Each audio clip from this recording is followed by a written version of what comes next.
कुछ लोग गुस्से को जूं आता है उससे निकाल देते हैं, फिर बात को रिजॉल्व कर लेते हैं। ठीक है सर। गुस्सा भी एक बैंक अकाउंट है, वो इकट्ठा होता है। अच्छा। अनप्रेडिक्टेबल इन्वायरमेंट में एंग्जाइटी का level is usually very high. ठीक है सर। अगर मुल्क अपने पैरों पर माशी तौर पे या पॉलिटिकली या एजुकेशन वाइज ठीक ना हो तो वहाँ ये चीज़ें बहुत ज़्यादा हैं। तो जब ये रिएक्शन कलेक्टिव हो जाता है, ये एंगर इकट्ठे हो जाते हैं ये लोग, सही, तो then that can lead to what is known as mob violence. Mob violence, सही। जी हाँ जी, अस्सलाम वालेकुम जी। मैं कासिम अली शाह, मेरे साथ इंतहाई काबिल साइकेट्रिस्ट डॉक्टर रहील करीम साहब मौजूद हैं और हम अपनी बातचीत रिकॉर्ड करके इसलिए अपलोड कर देते हैं कि आप इन सारी बातों से फ़ायदा उठा लें। समाज में डॉक्टर साहब हम देखते हैं जी कि बहुत ज़्यादा रिएक्शन पाया जाता है। इनफरादी तौर पे भी आप देखिए, रोड्स पे आपको लड़ाइयाँ नज़र आती हैं। हर वो बंदा जिसका किसी पब्लिक सर्विस के साथ ताल्लुक़ है या लोगों के साथ वास्ता पड़ता है, वो शदीद रिएक्शन देखता है। छोटी छोटी बात पे लोग लड़ने लग पड़ते हैं। मुझे कई वकील दोस्त हमारे बता रहे हैं कि अदालतों में केसेस बढ़ गए हैं, छोटी छोटी बात पे लड़ाई होती है और लड़ाई इतनी बढ़ जाती है कि मुकदमा बन जाता है। इसके साथ साथ सर एक आप मॉब साइकोलॉजी पे भी बात कीजिए कि जब भी लोग इकट्ठे होते हैं वो तोड़ फोड़ शुरू कर देते हैं। दुनिया में कहीं भी कोई वाक़या होता है उसके रिएक्शन में वो यहाँ तोड़ फोड़ शुरू कर देते हैं और उस मॉब को फिर संभाला नहीं जा सकता। ये आप 70-74 साल की तारीख पाकिस्तान की उठा के देख लें, हमारी जो एक रिएक्टिव अप्रोच है सोसाइटी की वो बहुत ज़्यादा बढ़ गई है।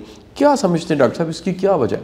देखें जी, किसी को चीज़ को रिएक्ट करना इज़ एन इंडिविजुअल रिस्पॉन्स। एक शख्स रिएक्ट कर रहा है to a perceived environmental problem, ठीक है, और जब ये रिएक्शन होता है तो उसको सिनोनिमस कहते हैं कि गुस्से के साथ, वो गुस्सा चाहे घर से आया हो, चाहे जॉब से आया हो, चाहे परसीव्ड इनजस्टिस से आया हो, चाहे एनवायरमेंटल प्रॉब्लम के साथ आया हो, तो वो गुस्सा भी एक बैंक अकाउंट है, वो इकट्ठा होता है। अच्छा। कुछ लोग गुस्से को जूं आता है उससे निकाल देते हैं, फिर बात को रिजॉल्व कर लेते हैं। ठीक है सर। कुछ लोग होते हैं जो बैंक अकाउंट खोल लेते हैं।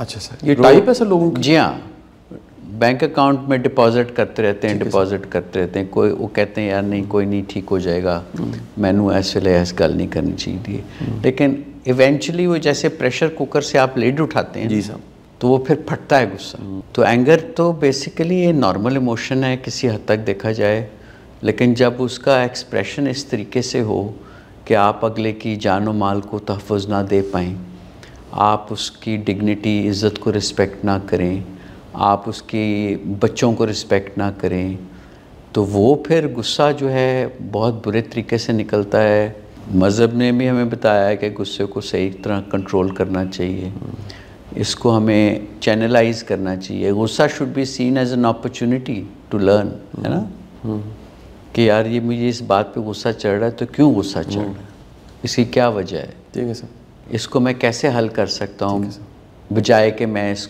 दूसरे के साथ गाली गलौज करूँ या इसको परेशान करूँ। तो कुछ लोग होते हैं वो एंग्री होते हैं बाय पर्सनैलिटी। अच्छा सर। और एंगर के जो ट्रेट्स हैं वो पर्सनैलिटी में कैसे डेवलप होते हैं? आपने बचपन में माँ बाप को देखा लड़ते हुए, गुस्सा करते हुए, एक दूसरे से बदकलामी करते हुए, एक दूसरे के ऊपर हाथ उठाते हुए, तो बच्चे ये चीज़ें मॉडल करते हैं। ठीक सर। मैं एक एग्ज़ाम्पल अक्सर देता हूँ कि एक आदमी है वो शेव बना रहा है, तो उसका बच्चा भी साथ खड़े होकर ना उसने भी सारी क्रीम लगाई हुई है, वो भी शेव बनाने की कोशिश करता है। तो इसी तरह ये अच्छी बातों को भी बच्चे मॉडल करते हैं और जो घर में हालात या डिफ़िकल्टीज़ पैदा होती हैं, and that is what they learn, और वो फिर इनके अनकॉन्शियस या सबकॉन्शियस माइंड में इंटेग्रेट हो जाता है, कहीं बैठ जाता है कि यार रिश्तों को ऐसे ही हैंडल किया जा सकता है। तो वो जब बात इस लेवल तक पहुंच जाती है तो वो फिर इवेंचुअली एक कोपिंग मैकेनिज़्म बन जाता है। कुछ पर्सनैलिटी डिसऑर्डर्स हैं ऐसे जिसमें साइकोपैथिक पर्सनैलिटी डिसऑर्डर है या एंटी सोशल पर्सनैलिटी डिसऑर्डर है या बॉर्डरलाइन पर्सनैलिटी डिसऑर्डर है। तो इन 3 बीमारियों में, शख्सियत की बीमारियों में, मैं तो बीमारियाँ ही कहूँगा इनको, इनके मैल अडेप्टिव कोपिंग मैकेनिज़म्स होते हैं। तो वो हर चीज़ का गुस्से से या लॉस ऑफ इम्पल्स कंट्रोल से ही एक्ट करते हैं। लेकिन जैसे मैंने कहा कि environmental factors are very very important. जब आपके इर्द गिर्द इतनी सारी चीज़ें हों जिस पे आपको हर वक्त रिएक्ट करना पड़े, अपनी पिछली टॉक में हमने डिस्कस किया और इनफॉर्मली कि कदम कदम पे मुश्किल है। ऐसा आप घर से निकलें यहाँ तक पहुँचें तो आप 50 दफ़ा सोचते हैं कि यार ये बंदे ने लेफ़्ट से क्यों ले गया, ये राइट हैंड ड्राइव है, लेफ़्ट से क्यों ओवरटेक किया, एकदम से मेरे आगे आके क्यों खड़ा हो गया, एकदम से इसने ब्रेक क्यों नहीं मार ली, फिर वो कह रहा है जी आपका कसूर है। तो इस कदर अनसर्टन इन्वायरमेंट में आपका अराउजल स्टेट हमेशा बढ़ा रहता है। ठीक है सर। जब आप अराउज्ड होते हैं तो आप ज़्यादा एंक्शस भी फील करते हैं, और अगर सडन अराउजल हो तो आपका रिएक्शन भी सडन होगा। मैं अक्सर हंस के कहता हूँ कि जब मैं इंग्लैंड में कई साल मैंने गुजारे, वहाँ थोड़ा सा आदमी डिप्रेस्ड हो जाता है क्योंकि सिस्टम्स इतने अच्छे बने हुए हैं कि आराम से हर चीज़ को आप फॉलो करें, कोई सोच विचार की ज़रूरत नहीं है। वहाँ एंग्जाइटी का level, day to day anxiety की बात कर रहा हूँ, एवरीथिंग इज़ सो प्रेडिक्टेबल, तो आपको इतनी एंग्जाइटी रहती ही नहीं है। मैंने कभी, वो और बात है कि बंदा उदास हो जाता है, यार मुल्क में नहीं है, काम ज़्यादा करना पड़ रहा है, लेकिन प्रेडिक्टेबल इन्वायरमेंट जो है ना उसमें anxiety is relatively less. Unpredictable environment में एंग्जाइटी का level is usually very high. ठीक है सर। अच्छा, एक क्रॉनिक फ्रस्ट्रेशन है जो हम देख रहे हैं नौजवानों में, अपने इर्द गिर्द लोगों में, बिजनेसमैनों में। हमारा एक दोस्त है जो गाड़ियाँ बनाता है, तो उससे मेरी बातचीत हो रही थी, तो वो कहता कि यार एलसी ही नहीं खुल रही, मुझे तो पता नहीं मेरे कारोबार का क्या बना होगा। गाड़ियाँ तैयार हैं, किसी की बत्ती नहीं आई मेरे पास, किसी का विंग मिरर नहीं आया, इंजन विंजन लग गया, मैं बेच तो सकता नहीं। तो इकनॉमिक अनसर्टेनिटी के भी रिएक्शन है मुख्तलिफ तबकों में। ठीक है सर। वो एंड्स मीट नहीं कर सकते। ठीक है सर। तो जब ये रिएक्शन कलेक्टिव हो जाता है, ये एंगर इकट्ठे हो जाते हैं ये लोग, सही, तो then that can lead to what is known as mob violence. Mob violence, सही। जी हाँ। ठीक सर। वो अपना इजहार करना चाहते हैं इन पब्लिक, अपने गुस्से को एक्सप्रेस करना चाहते हैं। ठीक है सर। एक जो इम्पॉर्टेंट बात है कि मॉब वायलेंस को हम कैसे डिस्क्राइब करते हैं, ये कलेक्टिव है, अनकंट्रोल्ड है, and often there is irrational behaviour exhibited by a large group of people. ठीक है सर। ठीक है ना, मॉब है, बहुत सारे लोग हैं उसमें, और उनको ये लगता है कि एक जो पर्टिकुलर साइकी है मॉब वायलेंस की, कि जब बहुत सारे लोग एक चीज़ को तोड़ फोड़ रहे होते हैं या डिस्ट्रॉय कर रहे होते हैं या प्रोटेस्ट कर रहे होते हैं, तो उसमें ये होता है कि अनोनिमिटी आ जाती है, वो इंडिविजुअल्स रिकग्नाइज नहीं होते, वो एक कॉज के लिए लड़ रहे होते हैं, और उसमें पर्सनल रिस्पॉन्सिबिलिटी इंसान की ख़त्म हो जाती है। या बंदा वो परसीव करता है यार मेरी पर्सनल रिस्पॉन्सिबिलिटी ने सारे कर रहे हैं, मैं भी करा। ठीक है। सारिਆਂ ਦਾ कॉज है कि जी महंगाई बड़ी हो गई है तो मैं भी उसे कॉज फंसे हैं ताम, तो ये जो है चीज़ वो फिर और उससे वायलेंस बढ़ती है पर से। तो अब ये वर्ल्ड वाइड प्रॉब्लम है, ठीक है, हमारे यहाँ तो है, अभी फ्रांस में देखें क्या हुआ। सही। वो एक बच्चा जो है मुसलमान बच्चा कत्ल हो गया और पुलिस के हाथों, तो वहाँ भी बड़ा कुछ हुआ है। इंग्लैंड में भी होता है, लेकिन मॉब वायलेंस की जो लेवल ऑफ डिस्ट्रक्शन है it is actually determined by the control of law. अब इंग्लैंड में भी प्रोटेस्ट होती हैं, उन्होंने ख़ास जगह बनाई हुई है हाइड पार्क में जहाँ लोग इकट्ठे होते हैं, अपने में तकरीरें करते हैं, पैगाम देते हैं। ये बहुत कम होता है कि वो चीज़ें तोड़ें, बसें जलाएँ, लोगों को मारें, गाड़ियाँ उल्टाएँ। ठीक है, वो लॉ इन्फोर्समेंट एजेंसीज़ के अगेंस्ट अपना गुस्सा निकाल लेते हैं पुलिस के, बट जनरली वो ऐसा कोई काम नहीं होता। ठीक है सर।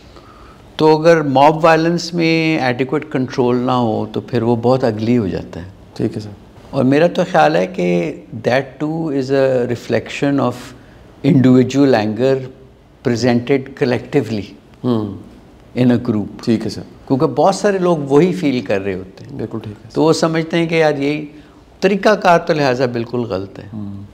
और मॉब वायलेंस में elsewhere in the world police को और चीज़ों को ना उनको ख़ास ट्रेनिंग होती है कि डीएस्केलेट कैसे करना है सिचुएशन को, क्या साइकोलॉजिकल तरीके हैं वो अप्लाई कर सकते हैं कि वायलेंस को कम किया जाए। यहाँ सर 74 सालों में तो बहुत बड़ी है। जी हाँ। हम देखते हैं कि यहाँ इस वजह से भी अनसर्टेनिटी बहुत है कि कोई रोड ब्लॉक ना हो जाए, लोग इकट्ठे होकर अपने हकूक़ के लिए किसी अहम शाहराह को रोक देते हैं, कोई सिस्टम नहीं बना हुआ है, लॉ एंड ऑर्डर इतना मजबूत नहीं।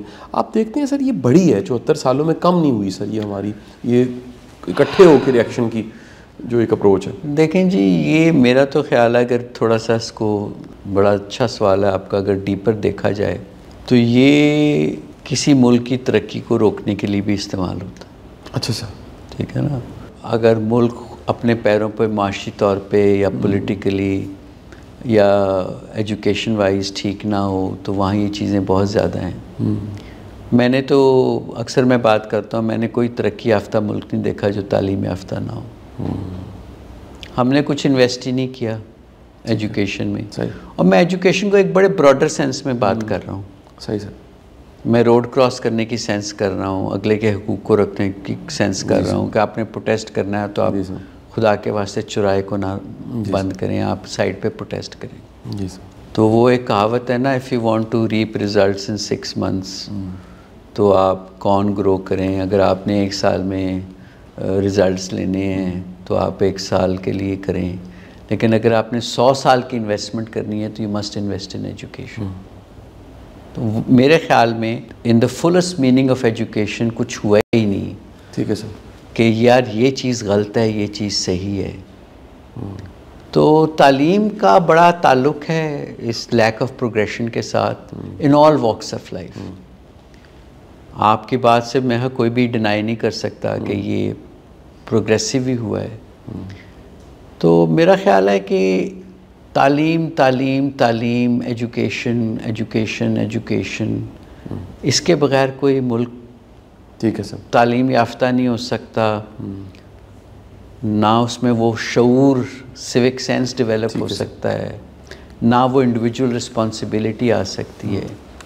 और दूसरा जो है कि देखें, इंसान तो है जानवर, उस पर आप लिमिट्स नहीं रखेंगे तो वो आपको हर डायरेक्शन से घसीटे। अब यहाँ लिमिट्स डिफाइंड ही नहीं है। ठीक है सर। जस्टिस मिलती नहीं है। सही सर। केस जो है साला साल चलते रहते हैं अदालतों में। ठीक है सर। मॉरल कोड नहीं है कि क्या चीज़ करनी चाहिए क्या। अक्सर जो तरक्की याफ्ता मुल्क हैं ना, उनकी एक मॉरल कोड के थिंक टैंक्स होते हैं। मैं मोरालिटी को, उसमें करप्शन भी आती है मोरालिटी। ठीक है सर। तो मॉरल कोड के डेवलप करने के लिए आपको एक थिंक टैंक बनाना पड़ता है कि मैं अपनी कौम को या उस, ताकि वो सही तरीके से रिएक्ट करे, इस पे बहुत काम करना पड़ता है। ये ऐसे नहीं डेवलप हो जाता। तो भले मेरा ख्याल है कि चलें, ऑल इज़ नॉट लॉस्ट। सही sir. We are a young nation. एक फ़र्द वाहिद वो अपने एंगर को कैसे मैनेज करे, कुछ टिप्स भी दीजिए सर। मैं चाहूँगा कि हर बंदा गुस्से से भरा हुआ है, उसमें रिएक्शन है, एक गिला है, वो अगर हमारी गुफ्तगू सुन रहा है तो हम सर उसके लिए क्या ऐसा सर को पैगाम दे सकते हैं कि वो अपने एंगर को मैनेज करने के लिए, अपने रिएक्शन को कम करने के लिए, और उसको वो रियलाइज़ कर रहा है। ये बड़ी सारी इंपॉर्टेंट चीज़ है।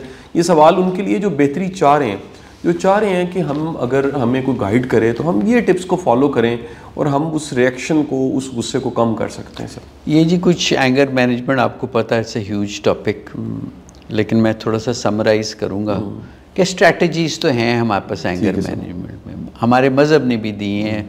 वो मैं आपको आप पे छोड़ा, आप उस पे एंड में एक्सपैंड कीजिए। पहला तो बात है कि आपको रिकग्नाइज़ करना चाहिए इस इमोशन को जब भी आप एंग्री फील करें। ठीक है सर।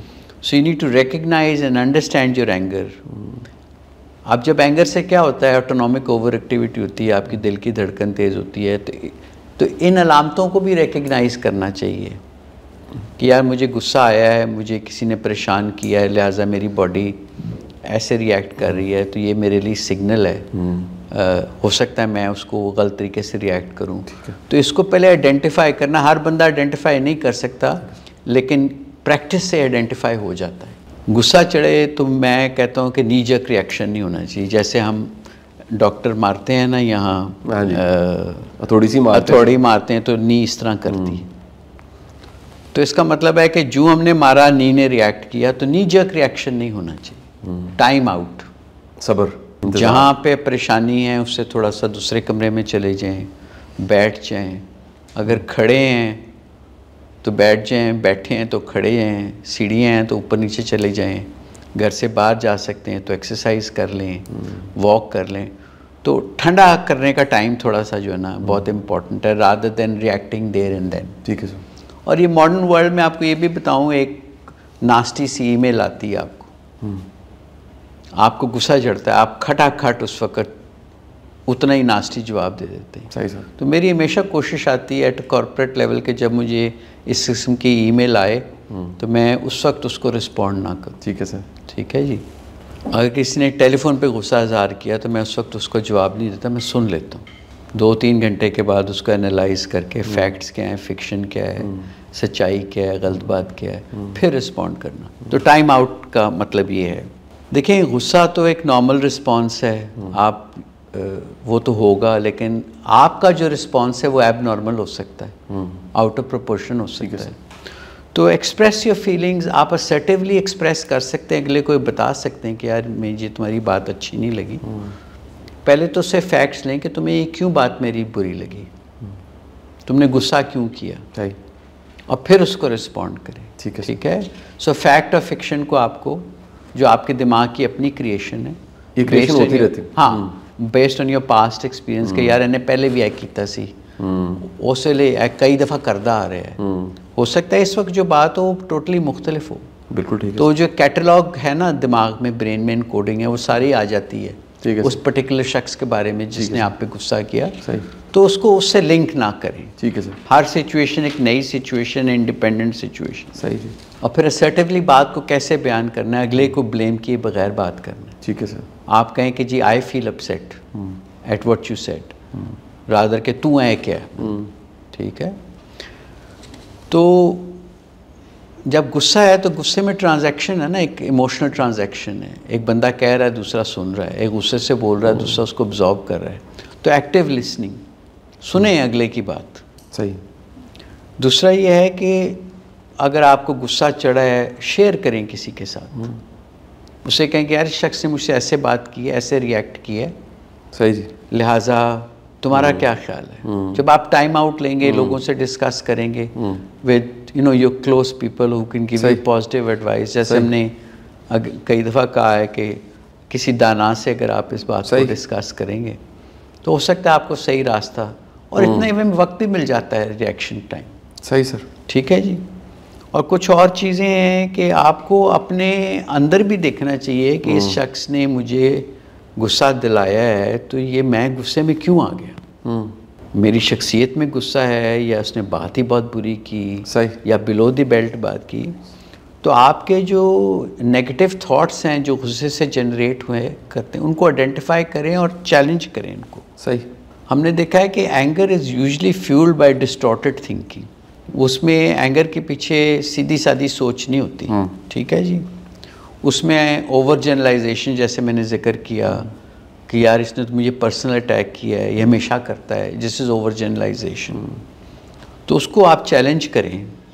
ये चीज़ें आप जब भी कर सकते हैं, आप जब थोड़ा सा टाइम आउट लें और इमीडिएटली रिएक्ट ना करें। ठीक है सर। ठीक है जी। प्रॉब्लम सॉल्विंग की टेक्निक्स आपको सीखनी पड़ेंगी। सही। कि यार मुझे गुस्सा तो चढ़ता है, मैं इसको कैसे अप्रोप्रिएटली एक्सप्रेस करूं या परेशान ना हो। फिज़िकल हेल्थ का ख्याल रखना बहुत इम्पोर्टेंट है। जब आप फिज़िकल हेल्थ आपकी पूर होती है तो आपका हार्ट रेट बहुत तेज़ी से बढ़ जाता है। अगर आपकी फ़िज़िकल हेल्थ, कार्डियोवैस्कुलर हेल्थ बेहतर हो तो आपका हार्ट रेट इतना तेज़ी से नहीं बढ़ता। ठीक है sir. Regular exercise, balance diet, ये तमाम वो चीज़ें हैं। आप ये भी देखें कि नींद कम हुई हो इंसान की रात को, तो गुस्सा चढ़ने के चांसेस बहुत बढ़ जाते हैं। ठीक है सर। तो लिहाजा अपनी नींद पे पूरा गौर करें। ये सबसे बड़ा एसेट है आपका ब्रेन की चार्जिंग पे। जैसे आप फ़ोन लगाते हैं ना, जी सर, इसी तरह सोना भी ऐसे ही है कि आपने प्लग इन किया हो। ठीक है। ठीक है जी। अब ये एंगर अगर प्रसिस्ट करता रहे, हर छोटी मोटी बात पे आता रहे आपको, और गैर ज़रूरी एंगर, और आपके इर्द गिर्द लोग भी कह रहे हैं यार तू इंज तो नहीं सी होंदा, हुण तैनूं गुस्सा बहुत आना शुरू हो गया, तो उस अवामिल में हम ये देखते हैं कि ज़हनी बीमारियाँ डेवलप हुई होती हैं। अब डिप्रेशन में ये हर बंदा ये ऐसा रोता मरता नहीं रहता। अक्सर उनकी एक प्रेजेंटेशन होती है इरिटेबिलिटी की, शॉर्ट टेम्पर्डनेस की, चिड़चिड़ापन जिसे हम कहते हैं। तो अगर ऐसा हो तो फिर आप डॉक्टर से मुआलिज से करें। डिप्रेशन की और एंग्जाइटी की और भी इलामतें अगर मौजूद हों और ये 4 से 6 हफ्ते या 8 हफ्ते या आपकी शख्सियत का हिस्सा बना हो, तो उससे फिर डील करना बहुत इम्पोर्टेंट है। सही। और ये आपको बहुत सारी क्राइम्स ऑफ पैशन से भी, बहुत ऐसी गुस्सा आपको बहुत सारी चीज़ों से रोकेगा, क्योंकि डिस्ट्रक्टिव इमोशन है, ठीक सर। तबाही फैलाता है। सही।